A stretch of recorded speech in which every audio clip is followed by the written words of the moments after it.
Welcome to Dented, your go-to hub for simplified, high-yield dental education. Hello guys, तो आज की इस video में हम लोग देखेंगे बेसल सेल कार्सिनोमा। एक बहुत ज़्यादा इंपॉर्टेंट कार्सिनोमा है, बहुत ज़्यादा पूछा जाता है। इट इज़ लाइक बहुत ज़्यादा इंपॉर्टेंट मैलिग्नेंट स्किन ट्यूमर होता है ये, ठीक है।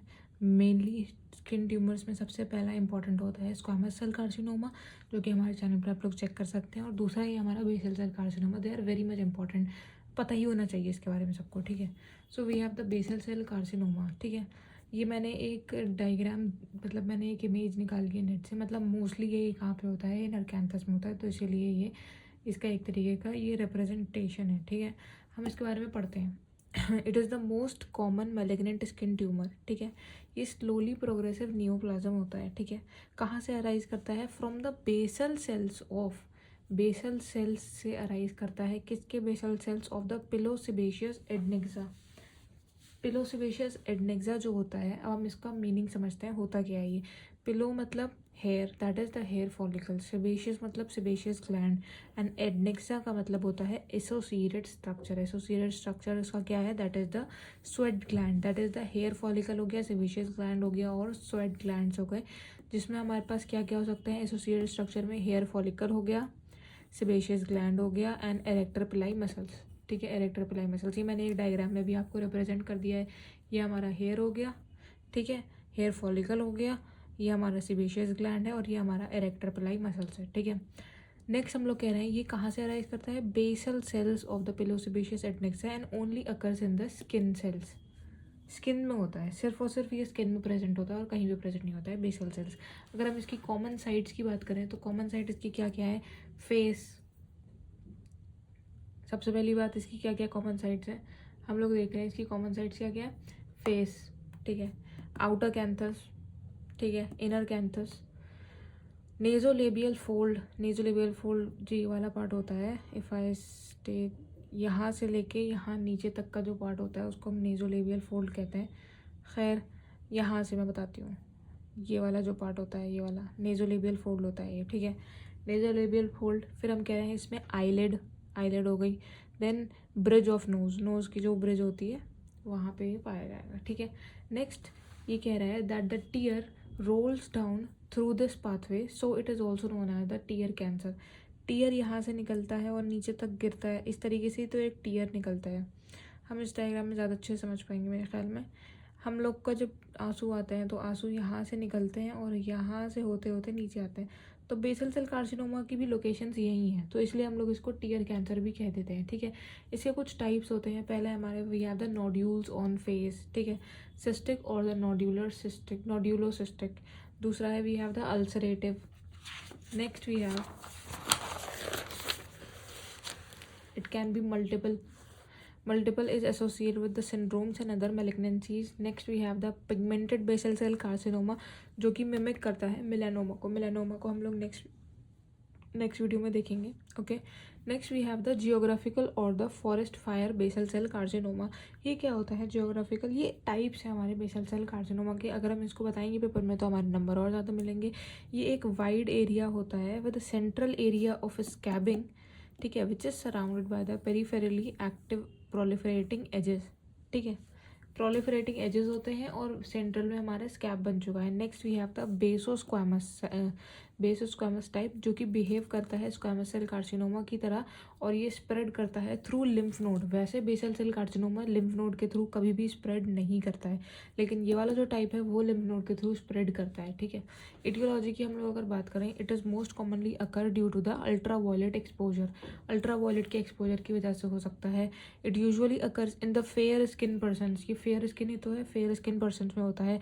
Also in persons using arsenic containing ointments for long, जो कुछ क्रीम्स होती हैं उन ऑइंटमेंट्स में आर्सेनिक अगर होता है तो उसकी वजह से भी हो सकता है बेसल सेल कार्सिनोमा।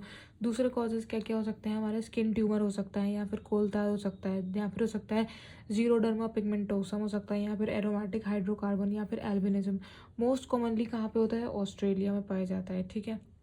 अगर हम लोग इसके क्लिनिकल फीचर्स की बात करें तो क्लिनिकल फीचर्स में हम देखेंगे कि एज कौन सी होती है? मिडिल एज होती है, ठीक है। मेल्स में ज़्यादातर कॉमन होता है, क्योंकि मेल ज़्यादातर बाहर जाते हैं, अल्ट्रावायलेट एक्सपोजर में ज़्यादा होता है, मोस्ट कॉमन क्लिनिकल प्रेजेंटेशन क्या होता है कि एक अल्सर पैदा हो जाता है जो कभी हील ही नहीं होता है. That is the most common clinical presentation. It may be in the form of firm painless nodules. ठीक है.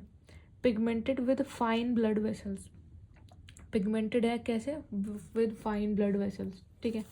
Next we have common on the region of face. ज़्यादातर फेस में प्रेजेंट होता है. ठीक है. दैट इज़ अगर हम लोग एक लाइन ड्रॉ करें from the corner of the mouth to the pinna, और इस लाइन के ऊपर इसकी मोस्ट कॉमन साइड होती है. दैट इज़ इस लाइन को हम लोग बोलते हैं ऑंग्रेंस लाइन. ठीक है. इस लाइन के ऊपर ट्यूमर सबसे ज़्यादा प्रेजेंट होता है. ओके. ये जो अल्सर होता है वो किस तरीके का होता है? हमारा रेज्ड एजेस होते हैं और बीडेड एजेस होते हैं. इंड्यूरेशन प्रेजेंट हो सकता है. इंड्यूरेशन का मतलब होता है हार्डनेस. हार्डनेस हो सकती है अल्सर के चारों तरफ, जो कि ब्लीडिंग हो जाती है. अगर हम इसको टच करते हैं तो ब्लीडिंग होना शुरू हो जाती है. ठीक है. बेसल सेल नीवस सिंड्रोम, ये एक सिंड्रोम होता है. That is the golden syndrome, जो कि एसोसिएटेड होता है बेसल सेल कार्सिनोमा का. ठीक है. इसमें होती है हमारी बाइफिड रिब्स. ठीक है. नेक्स्ट अगर हम लोग बात करें, हम इसको रॉडेंट अल्सर क्यों कह रहे हैं? रॉडेंट अल्सर हम इसको इसलिए कह रहे हैं क्योंकि ये जहाँ पे हो रहा है ना वहाँ पे ही मेलिग्नेंट है. It is locally malignant. बस उसी जगह के लिए मेलिग्नेंट है, पूरी बॉडी में फैलता ही नहीं है. Does not spread by lymph and blood. Lymph और ब्लड से फैलता ही नहीं है. ये जहाँ पे हो रहा है वहीं के लिए ही मेलिग्नेंट है. ये इसकी खास बात है. It erodes deeply into the local tissue including the cartilage bone causing extensive local destruction. Therefore rodent ulcer मतलब ऐसा है कि अगर मान लो यहाँ पे हुआ है तो इस जगह को ये इतना ज़्यादा डीपली इन्वेड करेगा, मेलिग्नेंट होगा यहाँ पे, कि मतलब पूरी बोन्स है, कार्टिलेज है, सब हर चीज़ को ये इन्वेड कर देगा. लेकिन पूरी बॉडी में नहीं फैलेगा through lymph and blood. Okay. Locally malignant होता है. ठीक है. The ulcer is invasive and destruction and the tumour nibbles away the skin like a rodent. जैसे चूहा कुतरता है ना हर चीज़ को, मतलब मान लो कि यहाँ पे एक चूहा बैठा हुआ है और वो चूहा इतना कुतर रहा है, इसी जगह को बैठ के कुतर रहा है बैठ के. ठीक है. और जो है ये पूरी बॉडी में नहीं फैल रहा है. It spread by the local invasion. Local invasion से ही स्प्रेड होता है. स्लोली पेनिट्रेट करता है deep inside and destroying the bone cartilage. Even अगर आई बॉल में भी प्रेजेंट है तो आई बॉल को भी खा जाता है. ठीक है. Therefore it is named as the rodent ulcer. ठीक है. नेक्स्ट अगर हम लोग बात करें इसके क्लिनिकोपैथोलॉजिकल टाइप क्या क्या होते हैं. इसके 3 टाइप्स होते हैं क्लिनिकोपैथोलॉजिकल. एक है इसका सुपरफिशियल टाइप, दूसरा है इसका स्क्लेरोजिंग टाइप या फिर मॉर्फिक टाइप, और तीसरा है हमारा fibroepithelioma type of Pinkus. Okay. ये याद करना चाहे तो कर सकते हैं, नहीं करना चाहे तो कोई मसला नहीं है. डिफरेंशियल डायग्नोसिस की हम लोग अगर बात करें तो डिफरेंशियल डायग्नोसिस में सबसे ऊपर आएगा स्क्वामस सेल कार्सिनोमा, फिर आ सकता है केराटोएकेंथोमा. केराटोएकेंथोमा तो हम लोग पहले भी पढ़ चुके हैं.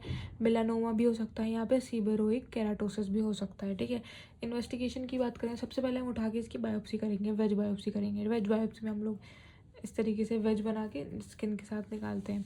एक्सरे करेंगे, सिटी स्कैन करेंगे. ट्रीटमेंट की बात करें तो ये पहली बात तो ये रेडियो सेंसिटिव होता है. अगर हम लोग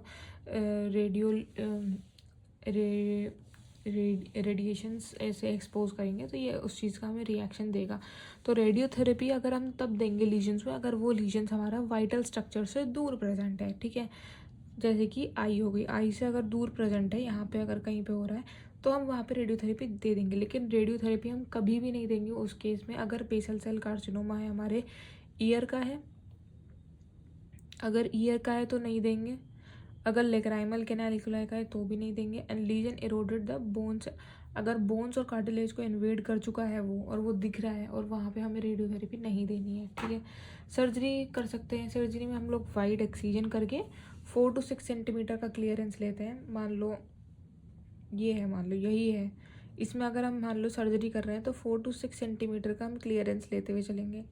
ठीक है. स्किन ग्राफ्टिंग करेंगे हम, फिर उसके बाद प्राइमरी सूचरिंग भी करेंगे. कैसे? Bye Z प्लास्टी. ठीक है. नेक्स्ट कह रहा है कि क्रायो सर्जरी भी कर सकते हैं. ठीक है. MOHS नाम की एक सर्जरी होती है. That is the microscopically oriented histopathological histographic surgery. ये जो है कि 3 केसेस में कर सकते हैं हम इस सर्जरी को. That is the basal cell carcinoma, dermatofibrosarcoma या फिर मेलानोमा में. ये पॉपुलर हो रही है आजकल के दिनों में क्योंकि इसमें हमारे 2 तरीके डॉक्टर्स इन्वॉल्व होते हैं. एक होता है हमारा डर्मेटोलॉजिस्ट और दूसरा होता है हमारा हिस्टोलॉजिस्ट, जिसमें मैक्सिमम क्लियरेंस एक चॉइस होती है सर्जरी में। लेकिन इसमें ये होता है कि जो वाइटल स्ट्रक्चर्स होते हैं जैसे कि आईज हो गई, ईयर हो गए, नोज़ हो गया, ये सब जब इन्वॉल्व होते हैं तो उसमें हम लोग इतना क्लियरेंस नहीं ले पाते हैं।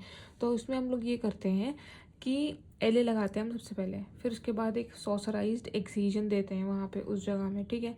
फिर उसके बाद क्या करते हैं हम लोग, प्राइमरी ट्यूबर में सॉसराइज्ड एक्सीजन दिया, फिर उसके बाद हम लोग उस स्पेसिमेन को क्वाड्रेंट्स में डिवाइड कर देते हैं। जब हम लोग उसको क्वाड्रेंट में डिवाइड करेंगे फिर उसके बाद हम उसमें स्टेनिंग करेंगे, HNE स्टेन की स्टेनिंग करेंगे। फिर उसके बाद जो डॉक्टर होंगे, जो कि हिस्टोलॉजिस्ट होंगे, वो उसको बार बार जो है कि स्टडी करते रहेंगे, जिससे हमें पता लगता रहेगा कि कहाँ कहाँ पे सेल्स प्रेजेंट है। मतलब हम लोग इतना क्लियरेंस नहीं दे पाते हैं 4 to 6 का, तो इसीलिए हम लोग ऐसे हिस्टोपैथोलॉजिकली पता करते हैं क्वाड्रेंट वाइज डिवाइड करके। तो उससे ये होता है कि जहाँ जहाँ पे सेल्स होते हैं हम उनको निकाल लेते हैं अंटिल द क्लियर मार्जिन। और ये काम हम तब तक करते रहेंगे जब तक हमें क्लियर मार्जिन विजिबल नहीं होंगे और जो है कि क्लियर डेप्थ इज अटेन्ड। क्योंकि हमें ये चीज़ बहुत ज़्यादा ध्यान से करनी पड़ेगी, क्यों, वरना फिर रिकरेंस रेट इसका वैसे ही 70% है, ठीक है। लेज़र सर्जरी कर सकते हैं या फिर फोटोडायनेमिक थेरेपी कर सकते हैं, ठीक है। Okay, now this completes the video of basal cell carcinoma.